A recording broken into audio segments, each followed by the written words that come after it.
우리가 방금 읽은 히브리서의 본래 명칭은요, 일반적으로 히브리인에게 쓴 편지로 번역할 수 있습니다.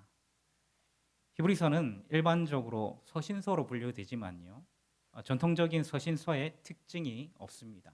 예를 들면 보통 서신서는요, 도입부에서 이 서신서를 누가 썼는지, 또 이 서신서를 받는 사람이 누구인지가 나오는데요, 히브리서는 도입부에서 이 히브리서를 쓴 사람이 누구인지를, 또 이 히브리서를 받는 대상이 누구인지를 밝히지 않고요, 바로 본론으로 들어갑니다. 1장 1절에서 3절까지가 도입부라고 볼 수 있는데요, 다른 서신서랑은 다르게요, 장엄한 찬송시, 예수 그리스도에 대한 찬양으로 시작한다는 것을 알 수 있습니다. 여러분, 이렇게 히브리서를 누가 썼는지 또 누가 받았는지는 확실하게 알 수 없지만, 그래도 이 히브리서를 받아서 읽는 사람들, 보통 우리는 수신자들이라고 그렇게 말하고 있지 않습니까? 이 수신자들이 누구인지를 추측할 수 있는 단서들이 있습니다. 말씀을 잘 이렇게 살펴보면 알 수 있거든요. 히브리서 2장 3절 말씀 우리 다 같이 한번 읽어보실까요? 히브리서 2장 3절 말씀 다 같이 읽습니다. 시작. 우리가 이같이 큰 구원을 등한히 여기면 어찌 그 보응을 피하리요? 이 구원은 처음에 주로 말씀하신 바요, 들은 자들이 우리에게 확증한 바니. 여러분, 이렇게 히브리서 2장 3절에서는 말씀하고 있습니다. 여러분, 이 말씀을 통해서 우리가 알 수 있는 사실이 있습니다.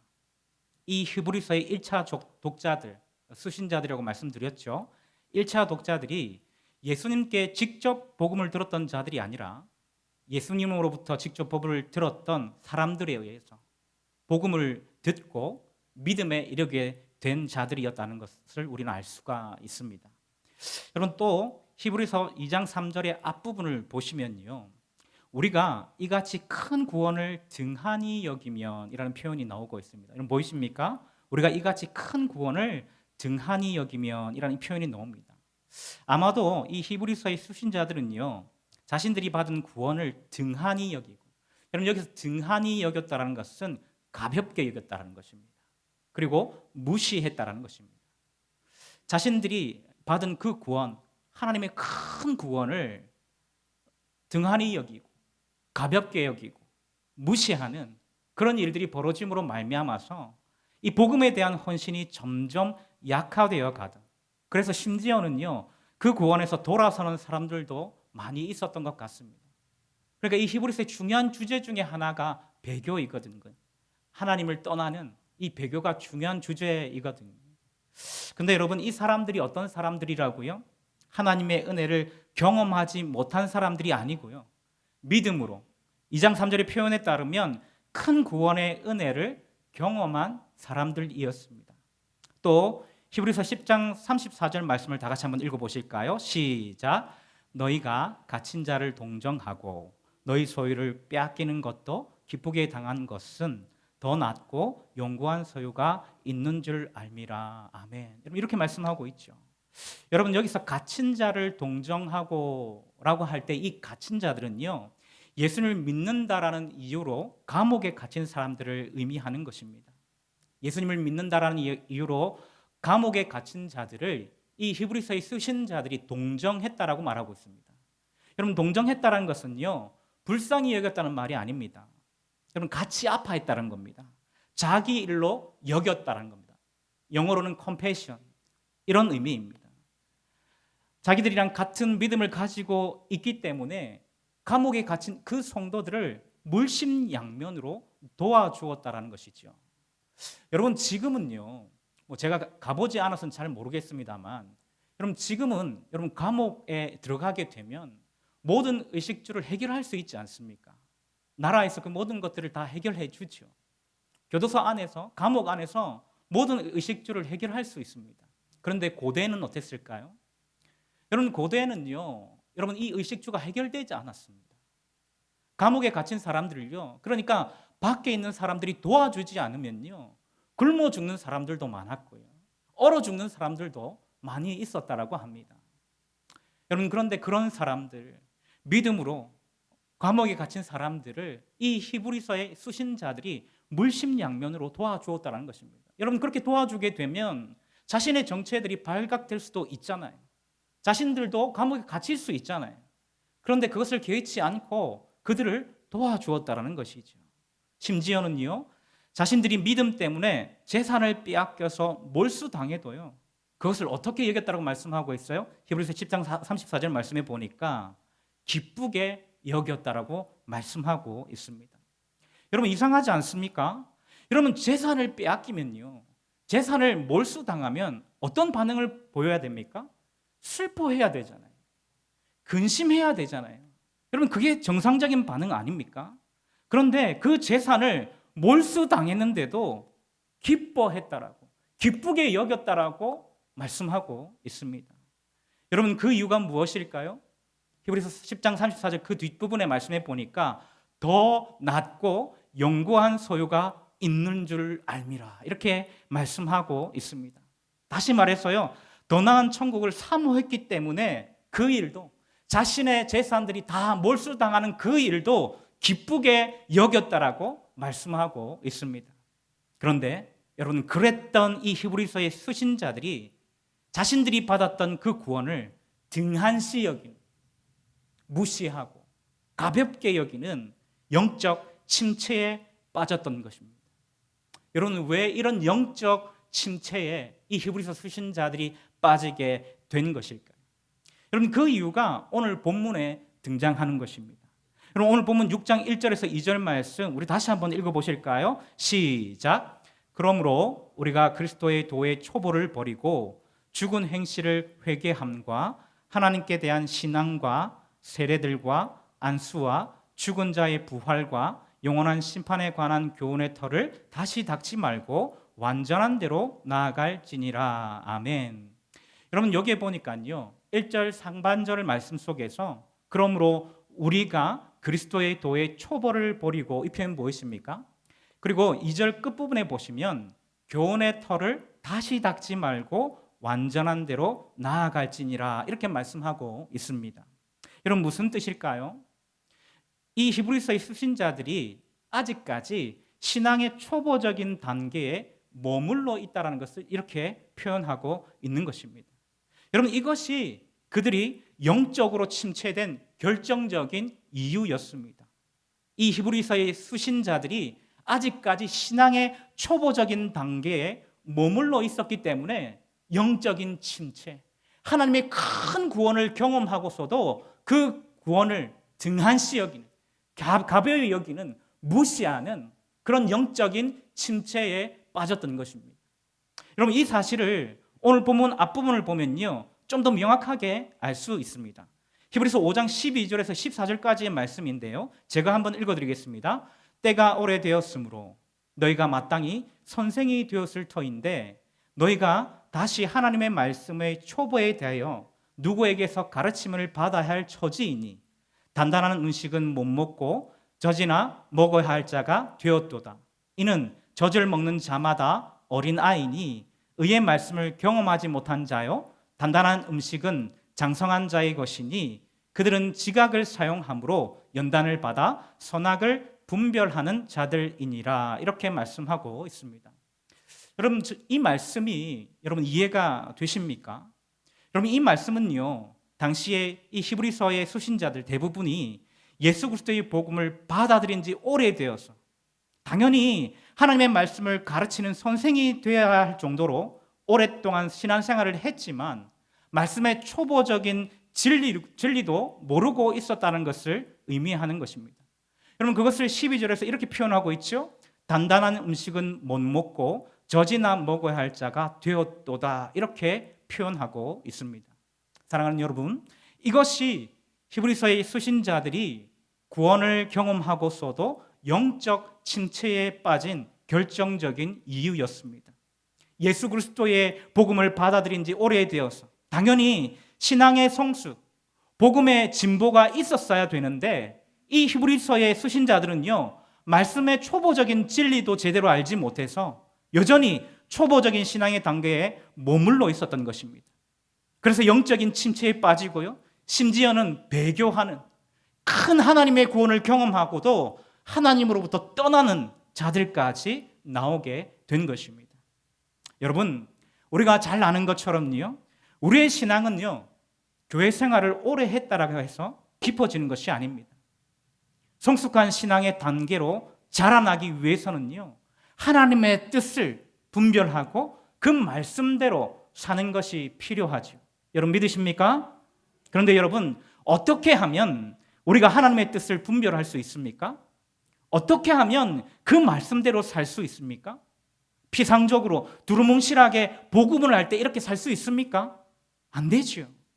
여러분, 그러니까 우리가 하나님의 뜻을 분별하고 그 말씀대로 살기 위해서는요, 복음의 진리를, 복음의 기초적인 진리를 제대로 배우고 공부해야 하는 것입니다.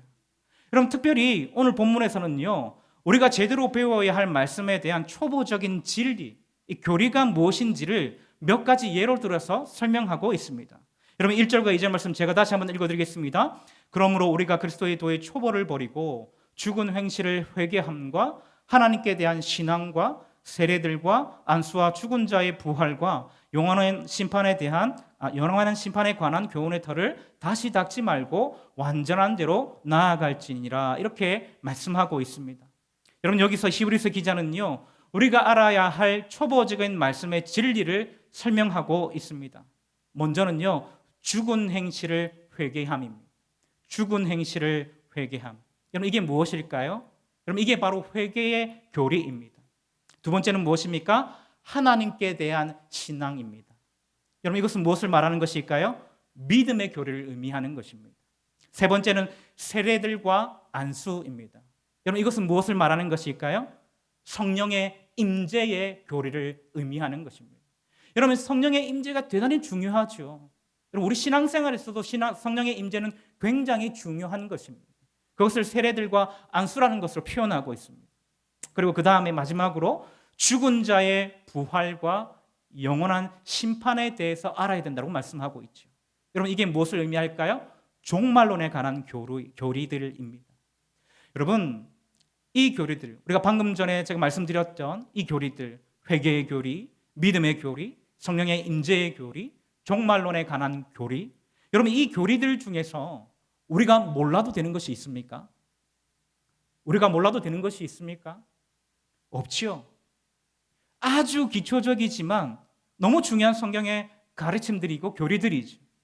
그렇기 때문에 이 히브리서 기자가 뭐라고 말씀하고 있습니까? 2절 끝부분에 보니까 그 교훈의 터를 다시 닦지 말고 어디로 날아가라고 말씀하고 있습니까? 완전한 대로 나아가라, 그렇게 말씀하고 있습니다.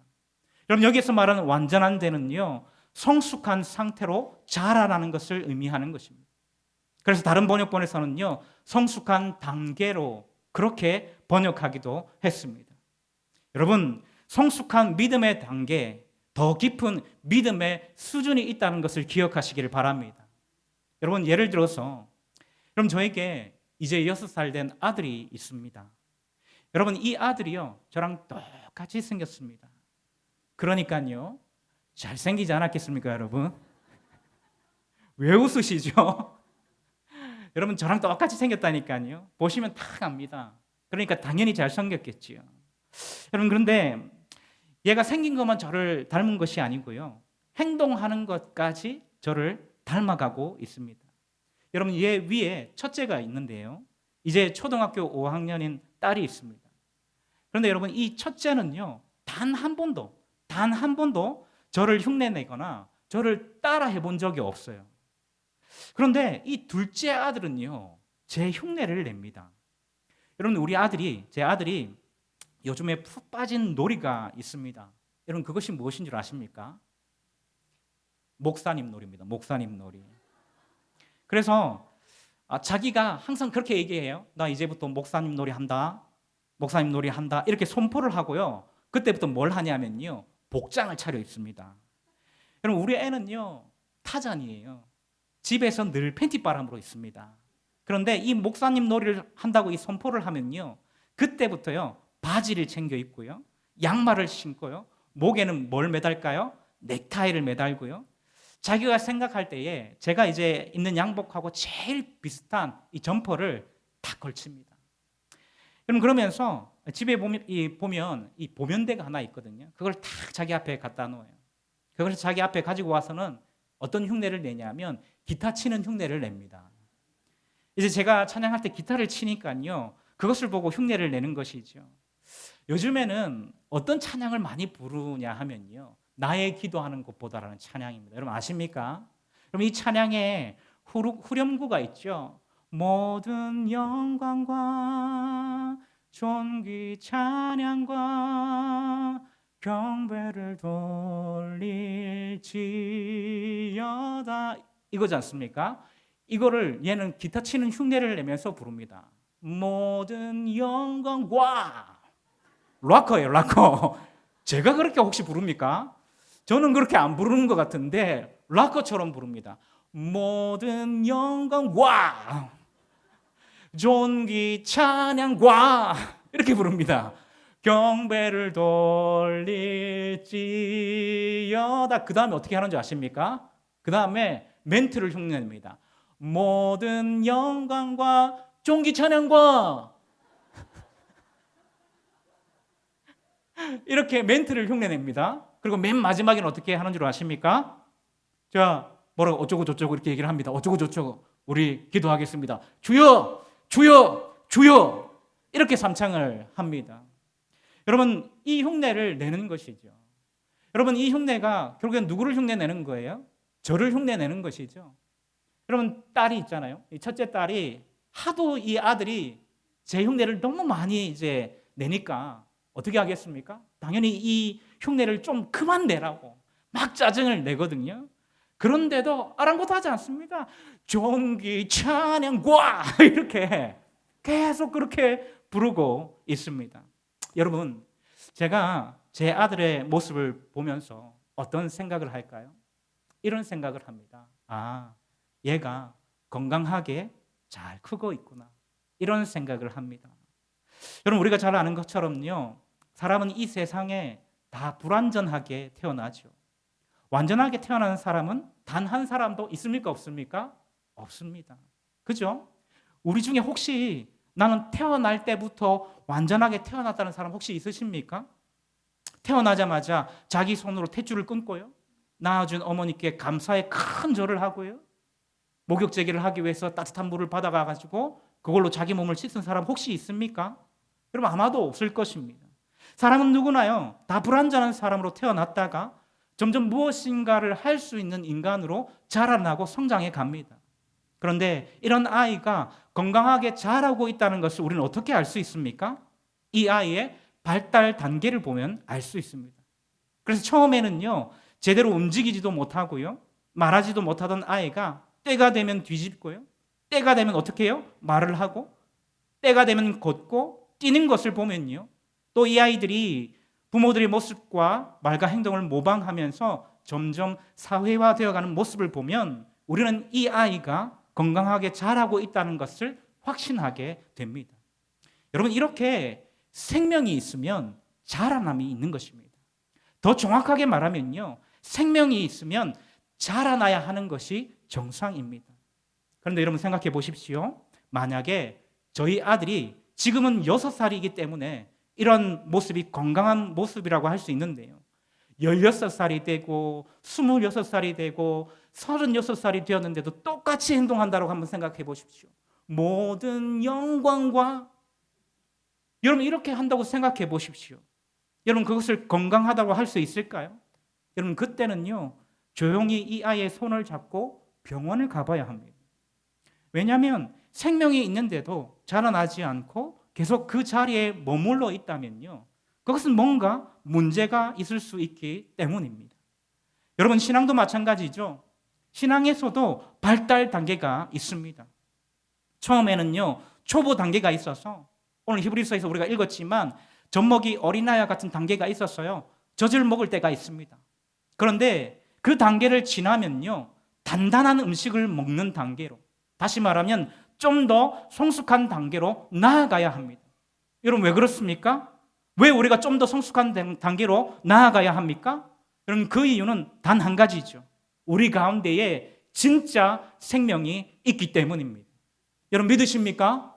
우리 안에 진짜 생명이 있기 때문에 우리의 신앙도 점점 자라나야 한다는 것입니다. 육체적인 생명 말고요. 여러분, 우리는 이 땅에 태어나면서 모태에서 태어나서 생명을 처음으로 얻게 되지만 두 번째 생명을 우리는 얻지 않습니까? 예수 그리스도를 믿음으로 말미암아서 하늘로부터 나는 하나님의 자녀가 되는 생명을 얻게 되는 줄로 믿습니다. 그래서 여러분, 우리가 이런 생명을 가지고 있는 사람들이죠. 여러분, 요한복음 1장 12절 말씀, 우리가 잘 알고 있는 말씀이죠. 이 말씀 다 같이 한번 읽어봅니다. 시작. 영접하는 자, 곧 그 이름을 믿는 자들에게는 하나님의 자녀가 되는 권세를 주셨으니. 아멘. 여러분, 고린도후서 5장 17절 말씀도 우리 다 같이 한번 읽어볼까요? 시작. 그런즉 누구든지 그리스도 안에 있으면 새로운 피조물이라.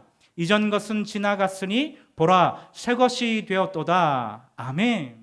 여러분, 이 두 구절의 말씀은요, 우리가 새로운 생명을 얻었다는 것을 표현하고 있는 것입니다.